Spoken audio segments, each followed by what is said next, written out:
ہمارا تو مشورہ بھی وہ صرف مسجد میں تبلیغی جماعت کے حضرات کا ہو کر رہ گیا. عام مسلموں کے جانے کا انتظار کرتے ہیں مشورہ کرنے کے لیے، کہ نہیں یہ جماعت کے ساتھی نہیں ہے. حالانکہ ہمارے مسجد کا مشورہ ایسا عام ہے جس طرح نماز ہر مسلمان کے لیے عمومی چیز ہے. نماز اس طرح ہر مسلمان سے ہے، اس طرح ہمارا مشورہ ہر مسلمان سے ہے. اس لیے کہ مشورہ مسجد کا اجتماعی عمل ہے. جس طرح نماز مسجد کا اجتماعی عمل ہر مومن کے لیے ہے، اس طرح مسجد کا مشورہ ہر ایمان والے سے ہے. مسجد کا مشورہ ہر ایمان والے سے ہے. ہم نے عرض کیا کہ اس طرح لوگوں کو دعوت دے کر انہیں نماز کے فریضے کی ادائیگی پر لانا، نماز کی فریضے کی ادائیگی پر لانا، اس لیے کہ امت کی جو ارتداد کا اصل سبب ہے وہ امت کا نماز چھوڑ دینا ہے. تم لاکھ کوشش کر لو، تنظیمیں بنا لو، جو چاہے کر لو، جب تک امت نماز پر نہیں آئے گی امت ارتداد سے بچ نہیں سکتی. امت کی ارتداد سے بچنے کا ایک ہی ذریعہ ہے کہ امت نماز پر آ جائے، امت نماز پر آ جائے. کیونکہ نماز چھوڑنے والے کا اسلام میں کوئی حصہ نہیں ہے، تو پھر ارتداد کیا بعید ہے، پھر ارتداد کیا بعید ہے. جب نماز چھوڑنے والے کا اسلام میں حصہ نہیں تو پھر مسلمان اسلام پر باقی کیسے رہے گا؟ جس مکان میں آپ کا حصہ نہیں، آپ اس مکان میں قیام کب تک کریں گے، کیسے کریں گے؟ مثال کے طور پر کرو، جس مکان میں آپ کا حصہ نہیں اس میں آپ کب تک رہیں گے؟ حضرت عمر کا قول ہے کہ جو نماز چھوڑ اس کو اسلام میں کوئی حصہ نہیں. اس زمانے مسلمان اپنے وطن اپنی زمین پر اپنا حق چاہتے ہیں، حالانکہ اگر نماز چھوڑ دے مسلمان تو اسلام میں اس کا کوئی حصہ نہیں، تو پھر یہ زمین سے حصہ، کاروبار سے حصہ، ملازمت سے حصہ کیسے لے سکتے ہیں؟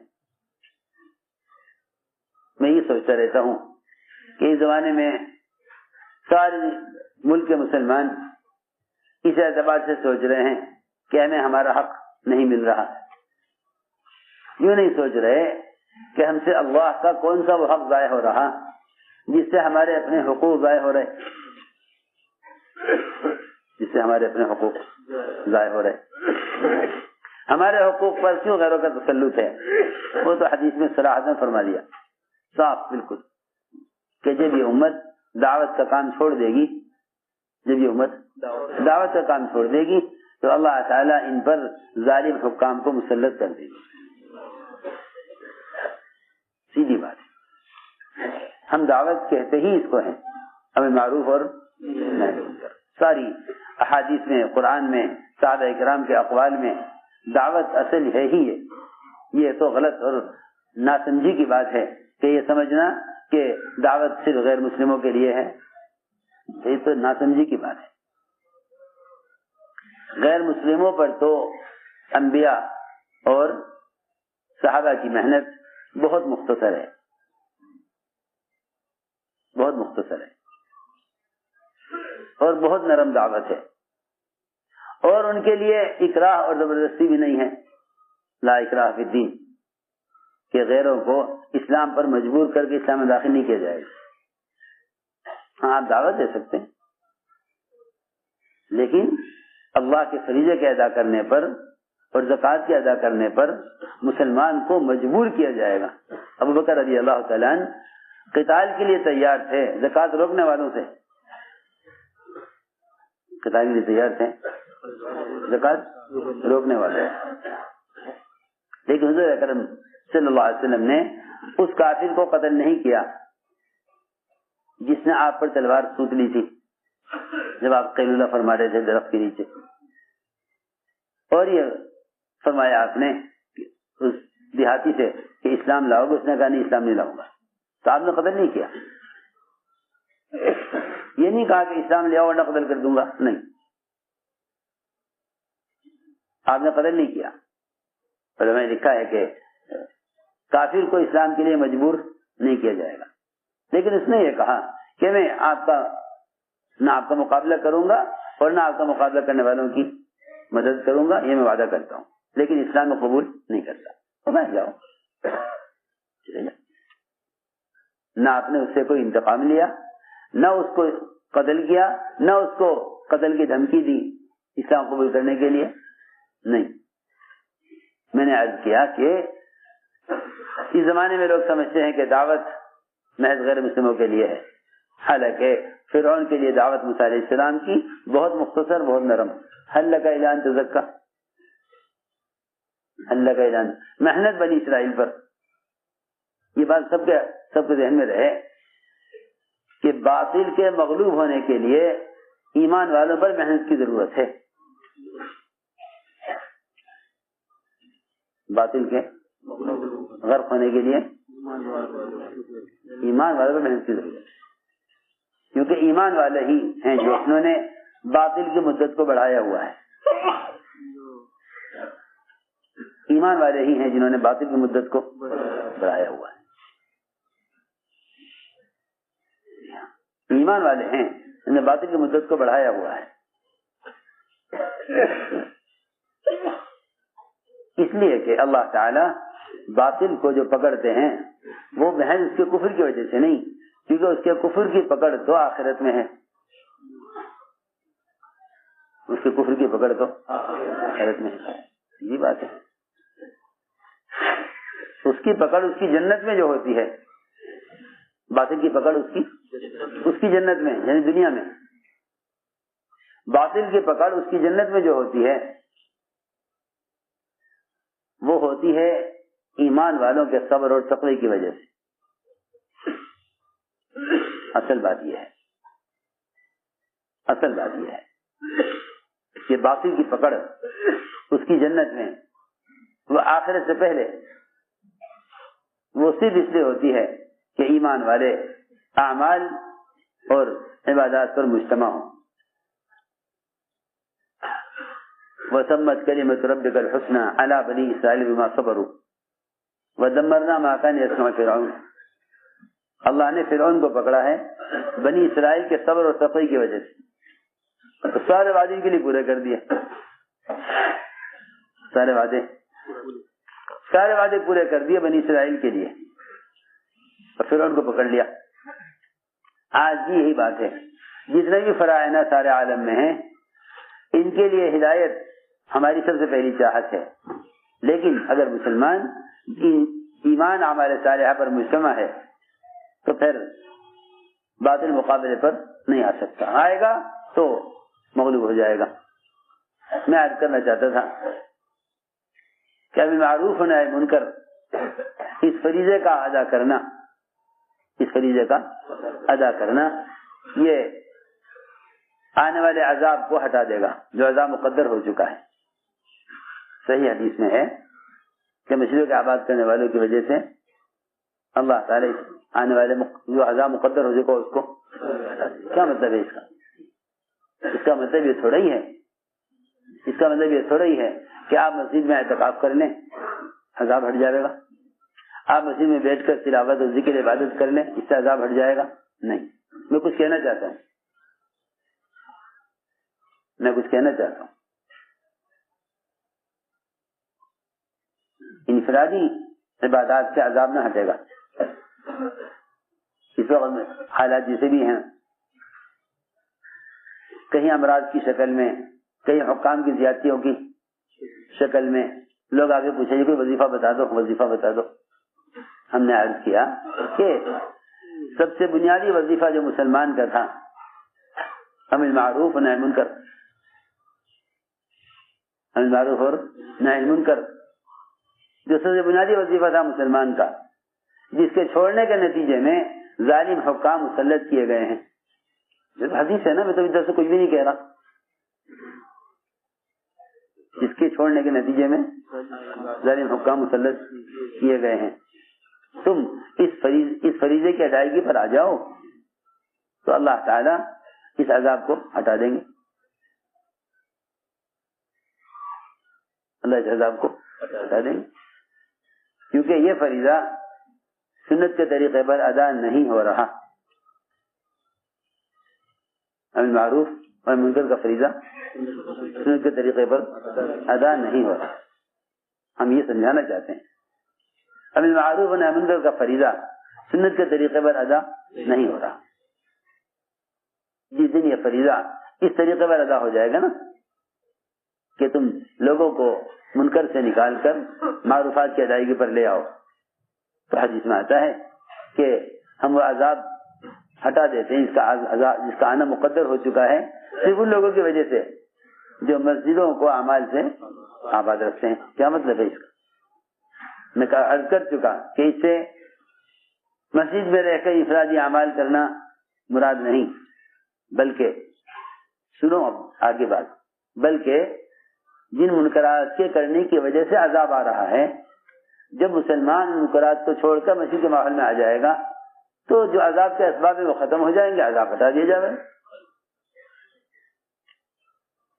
جو عذاب کے آنے کے اسباب ہیں وہ ختم ہو جائیں گے، جب اسباب عذاب ختم ہو جائیں گے تو عذاب بھی ہٹا دیا جائے گا۔ دیکھو تو کتنی آسان بات ہے۔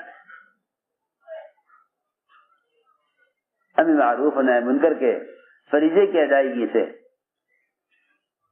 ہم آنے والے عذاب کو ہٹا دیں گے۔ اس کا مطلب ہی یہی ہے، اس کا مطلب ہی یہی ہے کہ تم لوگوں کو دعوت دے کر منکر کے ماحول سے نکال دو۔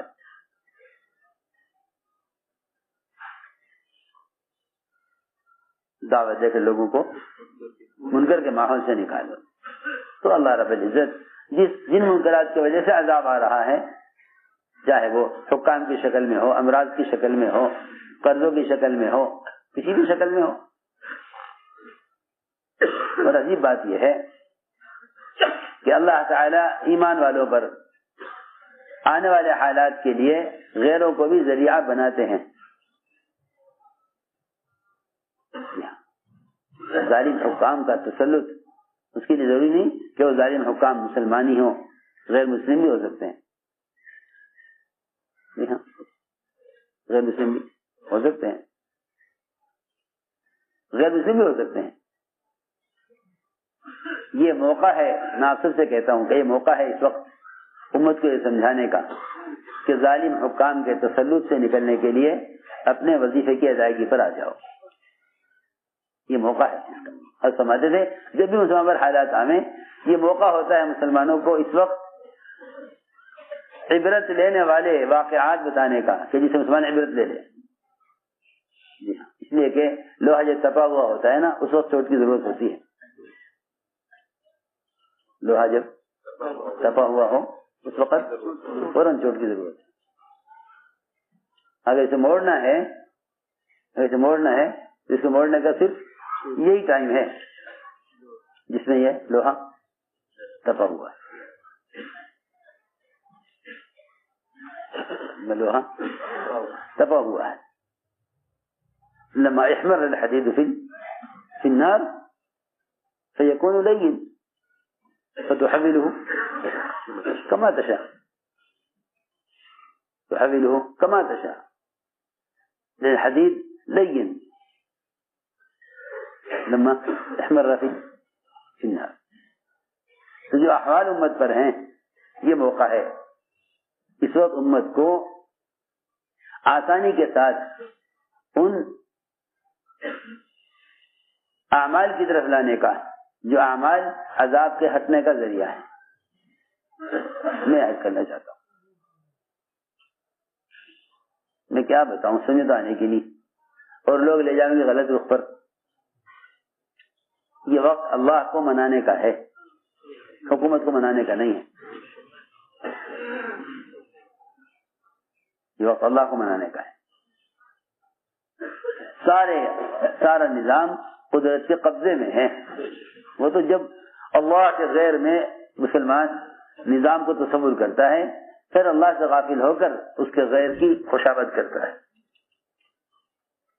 میں یہ سمجھانا چاہتا تھا کہ امر معروف و نہی منکر کے فریضے کے چھوڑنے پر جو غیروں کے تسلط کا عذاب ہے، تو حدیث میں صراحتاً ہے کہ یہ امت برائی کو کرنا چھوڑ دے گی، برائی سے روکنا چھوڑ دے گی، تو لوگ کہتے ہیں کہیں بھی نہیں چھوڑا, اتنی کتابیں ہیں امر معروف پر, اتنی کتابیں لکھی جا رہی ہیں نہی منکر پر, اتنے اخبارات میں اتنے چینل چل رہے ہیں. جی ہاں سنو تو صحیح, لوگوں کی جہالت, اتنے چینل چل رہے ہیں کہیں کہ امر معروف اور نہی منکر کے.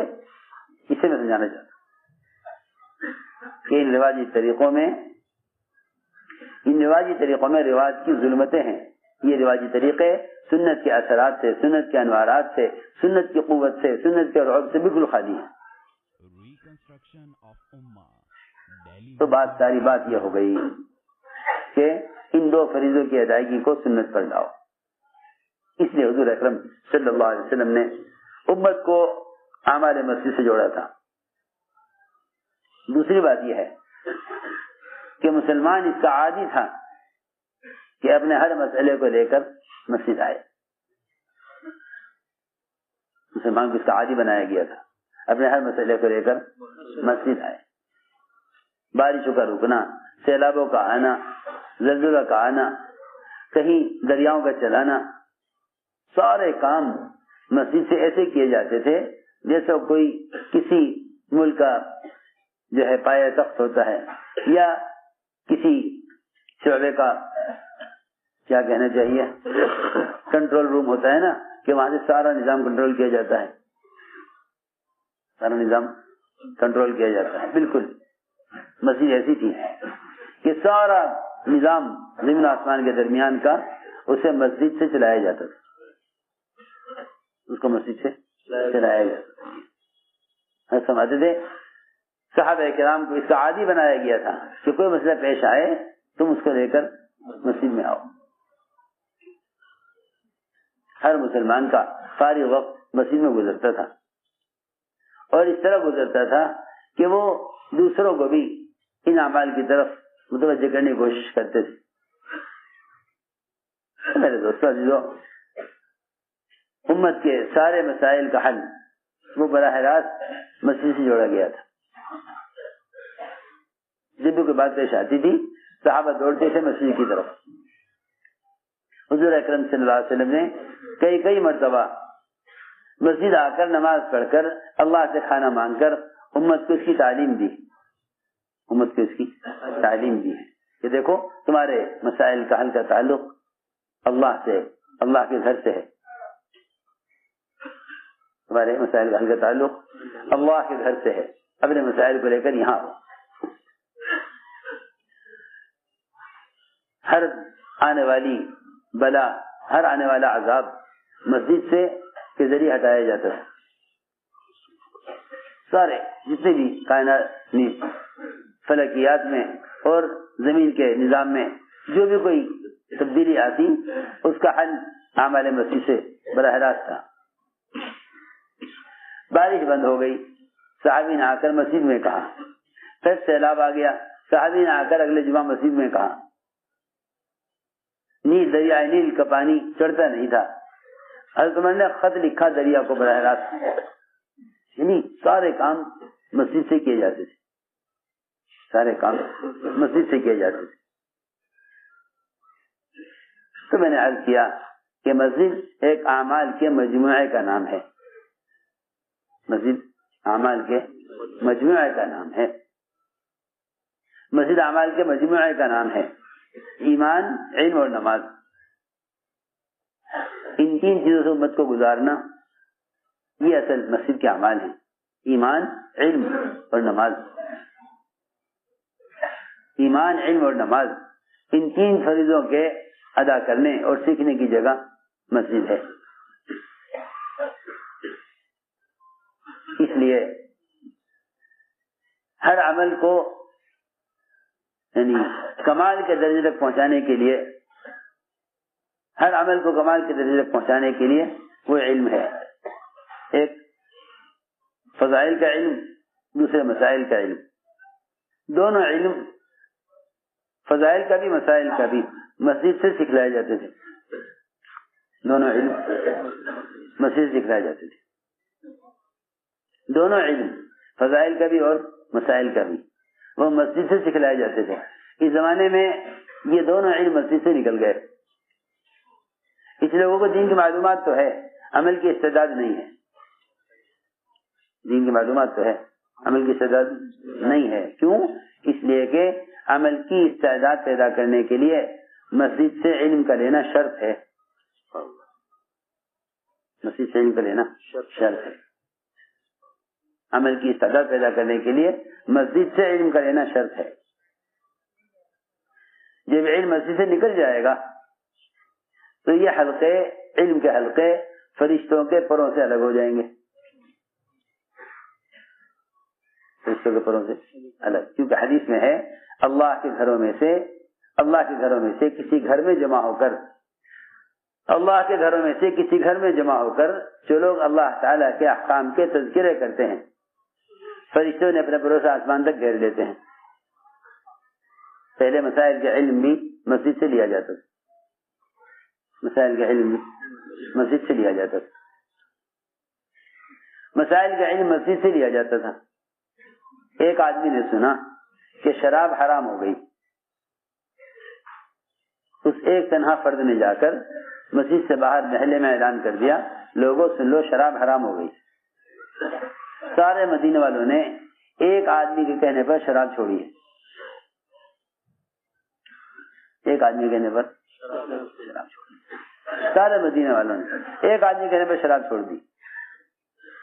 اتنا اثر اس کی بات میں کہ کہاں سے سن کر آئے ہو, سے پوچھا گیا کہ مسجد میں حکم نازل ہوا ہے ابھی کہ شراب حرام کر دی گئی. صحابہ نے شراب کے برتن بھی توڑ دیے, مٹکے بھی توڑ دیے, جو پی تھی اس کی بھی صحابہ نے قی کی. قی اس لیے کی کہ ہمیں علم تو ہوا ہے پینے کے بعد, ہمیں تو علم ہوا ہے پینے کے بعد, لیکن حکم نازل ہوا مسجد میں پینے سے پہلے. یہ نہیں کہ علم حاصل ہونے کے بعد عمل کے مکلف ہوئے, یہاں سے علم ہونے کے بعد بھی آدمی آپ کو عمل کا مکلف نہیں سمجھتا, اور وہاں علم ہونے سے پہلے اور حکم نازل ہونے کے بعد اس درمیان میں جو شراب پی گئی ہے اس کو صحابہ نے پیٹ میں سے نکالا. دیکھو یہ کیسے ہو سکتا ہے کہ حکم تو نازل ہو چکا تھا مسجد میں اور ہمیں معلوم ہوا ہے پینے کے بعد, لہذا اسے بھی نکالو اندر سے. اصل بات یہ ہے, اصل بات ہمارے گھر کا موضوع ہے یہ کہ ہم لوگوں کو فضائل کے علم پر جمع کرنا چاہتے ہیں, اور یہ ہماری دلی تمنا ہے کہ علماء مسجد کو وقت دیں تاکہ محلے کا ہر فرد وہ شریعت کے فرائض کے, نماز اور غسل اور طہارت کے مسائل مسجد میں آ کر علماء سے معلوم کریں. ضرورت ہے اس بات کی کہ امت کو بنیادی فرائض کا علم سکھلانے کے لیے, عقائد اور فرائض کا علم سکھلانے کے لیے علماء تعلیم کے نظام کو مسجد کی سطح پر لائیں. یہ علماء سے ہم تو صاحب والوں سے کہتے ہیں, صاحب والوں سے ہم کہتے ہیں کہ اپنی مسجد کو مدرسہ بناؤ تاکہ محلے کا ہر فرد, ہر مسلمان اپنے معاملات سے لے کر عبادات تک کے سارے مسائل مسجد سے معلوم کرے, کیونکہ حلال حرام کے تذکرے یہ مسجد کا عمل ہے. حلال حرام کے تذکرے مسجد کا عمل ہے. یہ کتاب کا کام نہیں ہے. حلال حرام کے تذکرے میں تم سے کیسے سمجھاؤں, کتاب سے عمل کی استعداد پیدا نہیں ہوتی, کتاب سے عمل کی استعداد پیدا نہیں, عمل کی استعداد پیدا ہوتی ہے اہل علم کی صحبت اور فرشتوں کے پروں میں رہنے سے, ورنہ معلومات حاصل ہو سکتی ہیں. کتاب ایک نقش ہے, دماغ ایک نقش ہے, دماغ بھی کتاب ہے, دماغ بھی کتاب ہے, لکھا ہوا بھی کتاب ہے. کتاب سے کتاب لکھ لینا یا کتاب کا عکس لے لینا. آج کل مشینیں ایسی ہیں کہ ایک کتاب کا فوٹو فوراً نکل آئے 10 منٹ میں, پوری کتاب کا نقش ہو سکتا ہے. دماغ میں آپ جما لیں مضامین تو میں سمجھتا ہوں کہ یہ کتاب کا یہ کتاب کا نقش ہے، عکس ہے جو کتاب سے دماغ میں آ گیا. اصل علم تو یہ نہیں ہے، اصل علم تو یہ نہیں ہے. اصل علم تو وہ ہے کہ جس سے جو دل میں اتر کر اللہ کا خوف پیدا کرے.